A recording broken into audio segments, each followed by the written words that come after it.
Hello everyone, welcome to your channel Sir Birendra. I hope you all are doing great. This is the video for all people who are appearing for IELTS General. This is the sample test for IELTS listening. Kindly pay attention to all the instructions being given in the video. Kindly complete the test and I'll meet you at the end of the video with your scores. Best of luck. This is the IELTS listening test. You will hear a number of different recordings and you will have to answer questions on what you hear.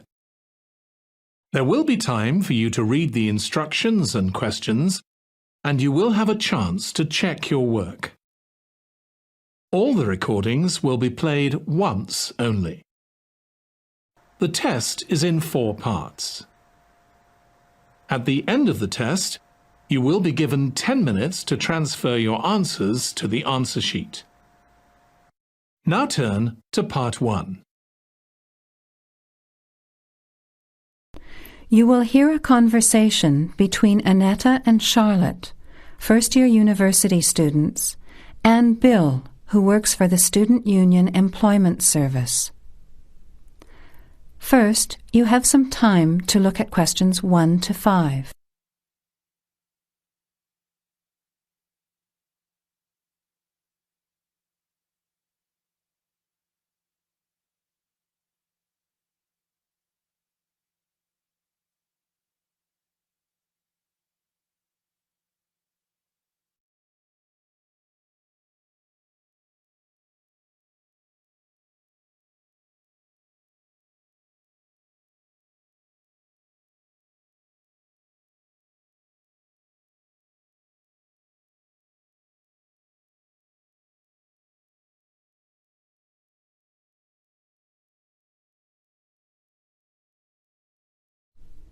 Now, let's begin.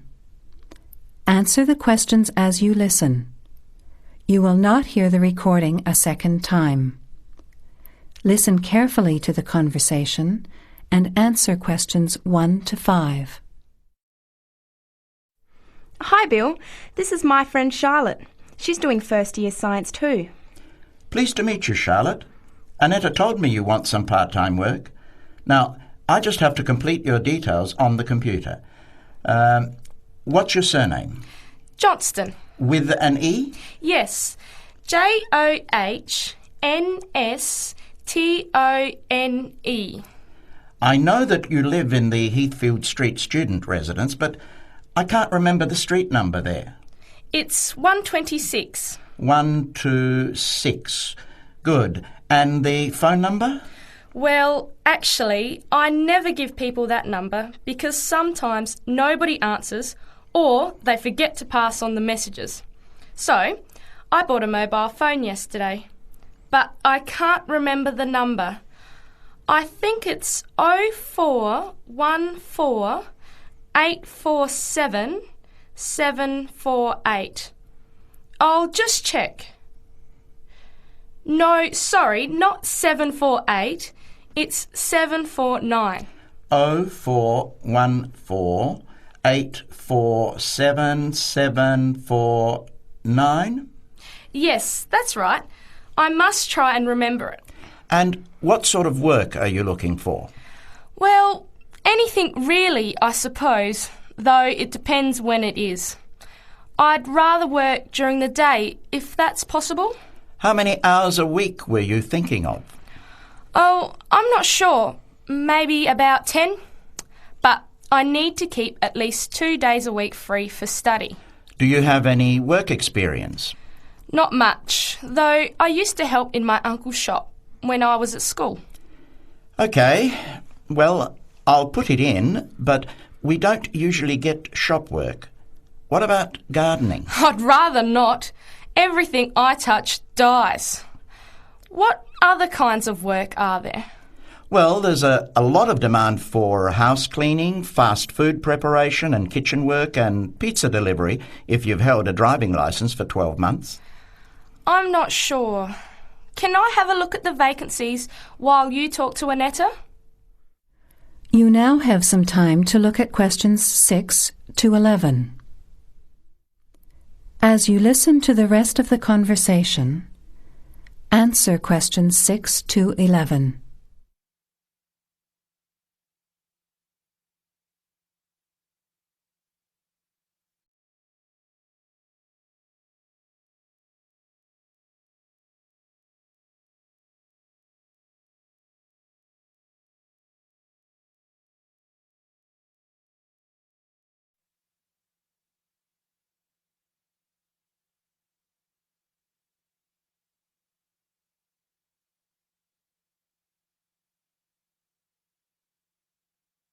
Bill, I'd like to change my job. You're at the Hamburger Express on the High Street, aren't you? What's the problem? Well, I never know what hours I'm going to work. I start at 7 p.m. and I'm supposed to finish at 11 p.m, but sometimes they keep me until 2 or 3 a.m. Yes, that is a bit late if you have to make a 9 a.m. lecture the next day. And the other thing is the pay. They're supposed to pay me on Thursdays, but they never pay me on the correct day, often not until Friday or Saturday. A few weeks ago, I had to wait until Sunday. They said their son was sick, so they couldn't get to the bank, but they're always making excuses. Yes, that doesn't sound too good. Would you be interested in pizza delivery? You need to have a driving licence. Yes, I've got a licence, but I think I'd like to change from working in the evening. Are there any day jobs available? Well, as I told Charlotte, there are several cleaning and gardening vacancies. And this childcare job that just came in this morning. Do you like children? Yes, I do, actually. What's the job? Let's have a look. Collect the boy aged 4 from kindergarten at 3 p.m. Pick up the other 2 girls who are aged 6 and 9 from the primary school at 3:15. You take them home and look after them. The parents will be home by 7. That sounds quite good. What about the pay? It's the same as you're earning now, 4 hours a day, Monday to Friday, so 20 hours a week. You need to contact Mrs. Alicia Thompson. Her phone number is 91045629 and she lives in Springfield. I've never been to Springfield. I hope I don't get lost. Don't worry. It sounds quite straightforward. Let's have a look at the street directory. The Thompsons live here in Tulip Street, number 252. So you catch the 631 bus, get off here next to the post office in Daisy Terrace. Walk past the post office to the corner, and on the opposite corner is the kindergarten. Then walk down Daffodil Place and cross over to the primary school. Then keep going down Daffodil Place to the corner and turn right into Tulip Street. That is the end of part 1. You have half a minute to check your answers.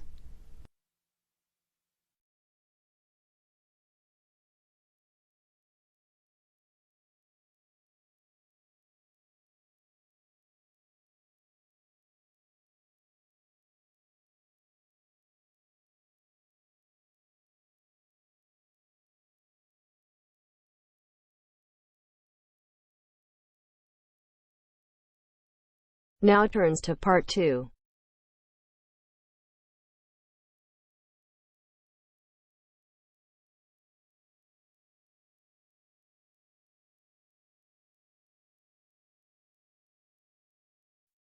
You are going to hear an interviewer who is interviewing Alan. He made a great discovery of Mungo National Park. First look at questions 11 to 15.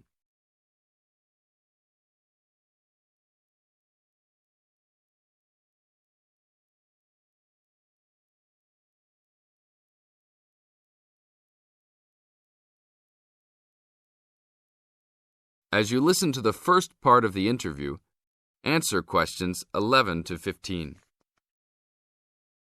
An event occurred in 1996 over a period of 3 days that attracted considerable attention at the time and led to a new find in Mungo National Park, which is the focal point of the Willandra Lakes World Heritage Area in New South Wales, Australia. I talked to Alan Moore, the organizer of this trip, about his experience. Alan, What was the purpose of your trip? Well, as you know, I love the outback and lead tours of people wanting to go into more remote parts of the country. However, I thought it was time for me too to have a holiday. So I packed up my family and we went to Mungo National Park. Why did you choose this location? It holds a record of Aboriginal life stretching back over 40,000 years. And of course, I wanted my young kids to be amazed by the main feature of the park, the remarkable Walls of China, as they're called, where wind and water erosion have exposed this long history. I see. What was the weather like?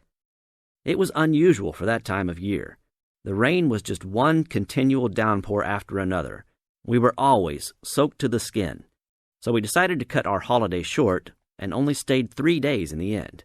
However, it was eventful.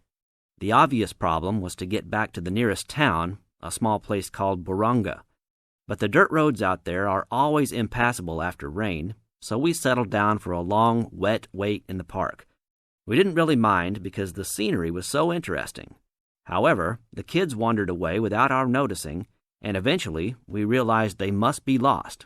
So we used our two-way radio to contact the park rangers and the police, and a helicopter was sent. Luckily, the kids were found within a few hours, but they'd made an important discovery. Now look at questions 16 to 20.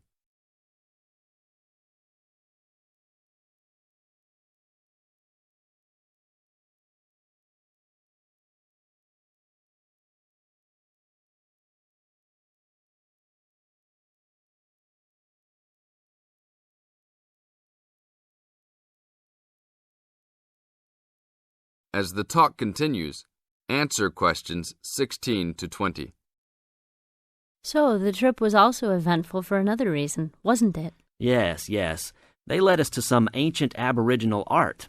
The kids had taken shelter in a very small, low cave that was difficult to see from the outside. We were lucky to have another family camping in our location. When they heard us calling the kids, they immediately helped us search for them, and as the hours went by, they also provided us with much-needed support and encouragement. We really appreciated their help, and as we were already soaked through after looking for the kids for a couple of hours, they even made sure we had enough dry clothes to wear. The park ranger managed to get through to us to lead the search, and when the helicopter pilot notified us by two-way radio that he'd seen the children but was unable to land nearby, we were able to eventually find them very excited about what was in their little cave. And what did you think of their cave? Well, after squeezing in, I must say I was impressed, and managed to take a few photos of it before we left. There were many faint markings and dots on the wall. It was difficult to tell what they represented because they were so small, but people from the museum who have since visited there said the markings were similar to some other findings in the area, and later confirmed they were very old. Although it's now a protected site, the children like to call it their cave, and are allowed to visit it when a ranger can go with them. Thank you, Alan. If you go to Mungo National Park, you can see the entrance to the cave and some of Alan's photos at the ranger's station. Alan continues to lead tour groups in the outback, and if you want further information... That is the end of part 2. Now you have half a minute to check your answers.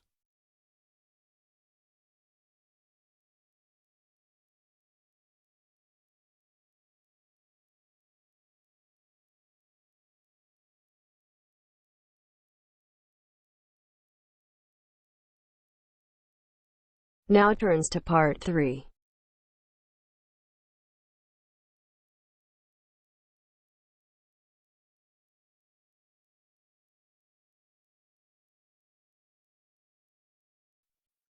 You will hear two business studies students discussing a presentation they'll do on an article on working effectively in groups. First, you have some time to look at questions 21 to 26.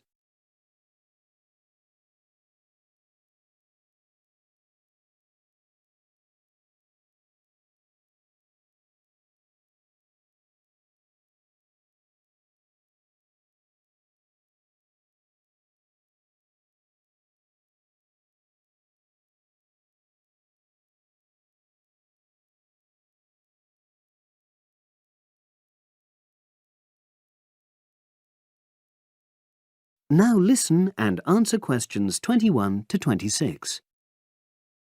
So, Brad, what did you think of the article on group work? Oh, hi, Helen.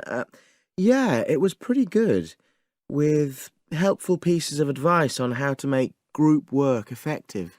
I think we were lucky to be given such a straightforward text to present at the management skills seminar. Yeah. Actually, shall we discuss it now? Have you got time? Sure, it's only a 10-minute presentation, so we just need to explain and then give our views on the main points raised in the article. I'll jot down some notes. Right. So, there are 3 main sections. I suggest we start with listening. Yeah, effective listening in groups, because it's not something that's frequently covered on courses in our field. No, and we should say that in the presentation. Yeah, and also effective listening's pretty simple, you know. I don't think it's hard to learn. Well, people think it's easy, but in my experience, most of us tend to be very lazy listeners. Okay, I wouldn't argue with that. Something I do think we should emphasize is the power of the listener's posture, gestures, etc., in making speakers feel respected. Not that you're just waiting for them to finish before jumping in with your own ideas. Uh-huh. Okay, right. The next section is on goal setting. Let's make sure we're clear what the article says on this. Yeah. Well, firstly, it says that all group members must be given time to explain their own goals. That's it, yeah. And then, did it say that the whole group should agree on common goals? That's a bit too strong. It's more that everyone's agendas should be equally acceptable. But it does say that goals have to be realistic, you know. Achievable within a particular time? You've got it. That's really what the article's saying. There isn't really any point in having ideals if group members know they won't come to anything within a reasonable period. So, I think a summary covering those points will be enough for that part of the presentation, don't you? Yep. Now, the last section is about conflict resolution. Actually, I thought it was the worst part of the article. Me too. I don't think it went into sufficient detail on the issue. Actually, I thought it devoted too much space to it, but that it was all rather boring, you know? It didn't mention some of the more radical theories. Absolutely.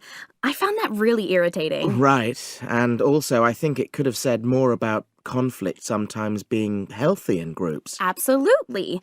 It just mentioned rather glibly about how we should avoid thinking of winners and losers, and that quick resolution of conflict is always desirable. Without explaining what these terms mean? Well, it gives quite detailed definitions, but doesn't develop a proper argument. Right. So, for the presentation, I think we just give some definitions and then explain what we felt were the weaknesses in the article's treatment of conflict resolution. Yeah, good. Now you have some time to look at questions 27 to 30.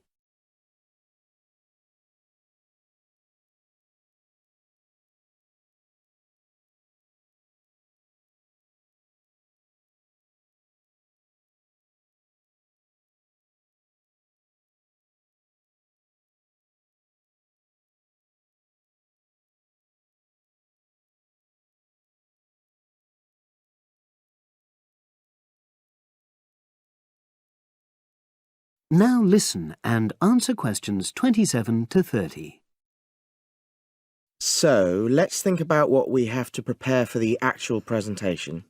Well, I suppose we'll use PowerPoint, but I'm hopeless at using it, especially if it has any visuals. I really have to look into doing a course on it because I know I'll need it in the future. Don't worry, I'm quite happy using PowerPoint and I'll put it together when everything else is ready. That's a relief. But yes, do that later. Okay. Now, I heard the tutor saying we have to include some well-chosen quotations from the article. I'm not sure if we do. I'll email him to find out. No need. I can just have a look at the specs he gave us when he set the task. That'll be quicker. But the tutor definitely said we have to prepare a handout to go with the talk. I'm not really sure how we do that. Sarah did one last year. Who's she? She's doing the same option as me on marketing. I'll ask her advice on what to include. Great. So that just leaves the bibliography at the end. I suppose it'll mainly be articles. Yeah. so we'll just look on the web, and we can leave that till later. But we've been advised against that. Well, we could have a look through some journals in the library. I think we should start by looking through module handbooks. I think that'll give us some good leads. Yeah, you're probably right. So, that's all the topics. That is the end of part 3. You now have half a minute to check your answers.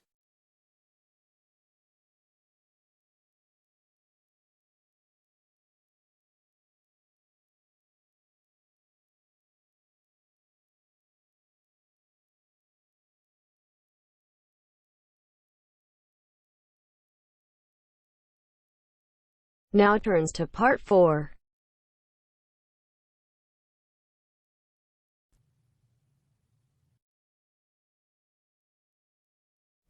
You'll hear a lecturer talking to students about sport in Ireland.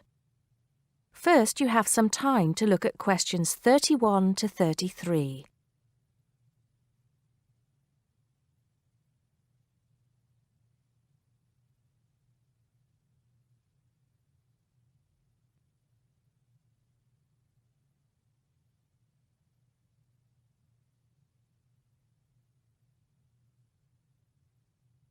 Now listen carefully and answer questions 31 to 33. Now, today we're going to be finding out about the most popular sports in the Emerald Isle. That's Ireland, of course. Can you guess what they are? Well, there are these two lesser-played games, a form of rounders and Gaelic handball. But we'll start with one which is perhaps over 3,000 years old, arriving in Ireland with the Celts, some claim. That may be a slight exaggeration, but I consider it to be the fastest field game in the world, and it goes by the name of hurling. Well, that's what it's known as in the English-speaking world anyway. So, what do you have to do? You've got 15 players on a team, one of them the goalkeeper. Each one has a stick called a hurley. Here you are. I've brought mine along. Had it since I was at school.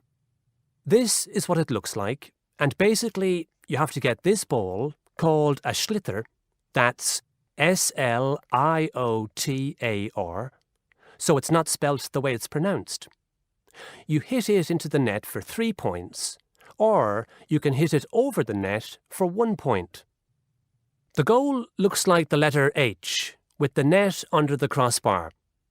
The goalie has a bigger stick than the others to help keep the ball out. You can also catch the sliotar and run with it for 4 steps maximum, or bounce it on your stick. Is that clear to you all?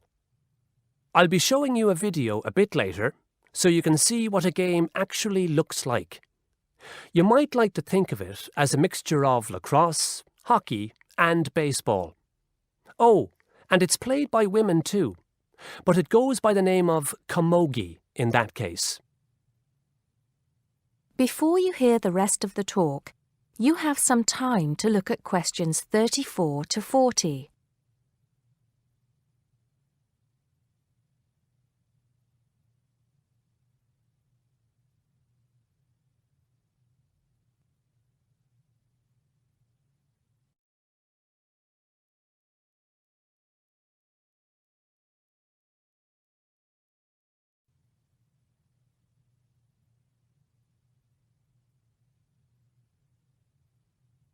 Now listen and answer questions 34 to 40. I'll give you a bit of the history, shall I now? Generally, the golden age of the game is considered to be the 18th century. But systematic rules were first agreed and drawn up at that great shrine of learning, Trinity College Dublin, in 1879, founding the Irish Hurling Union, closely followed just a few years later by the formation of the Gaelic Athletics Association.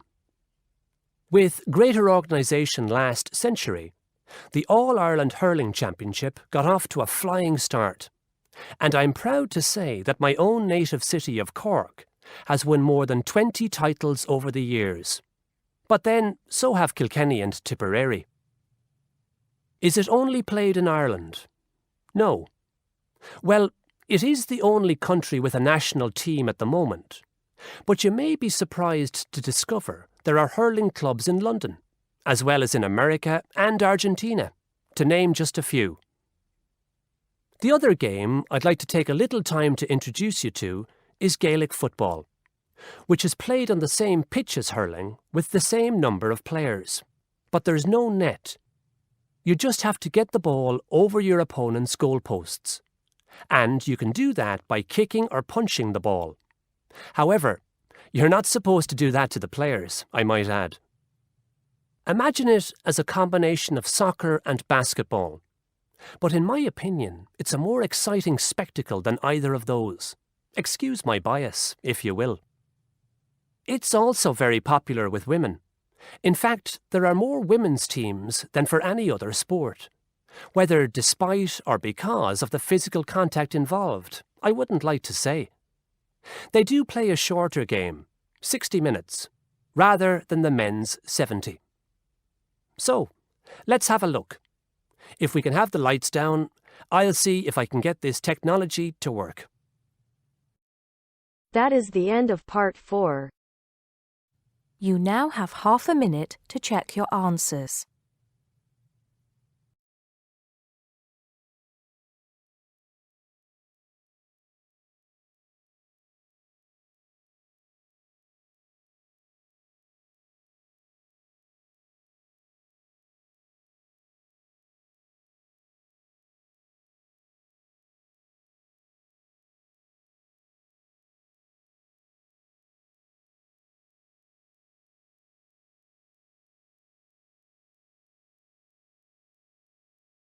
Congratulations, you have completed the test. Don't forget to comment your score and don't forget to like, share and subscribe the channel for more videos. Thank you.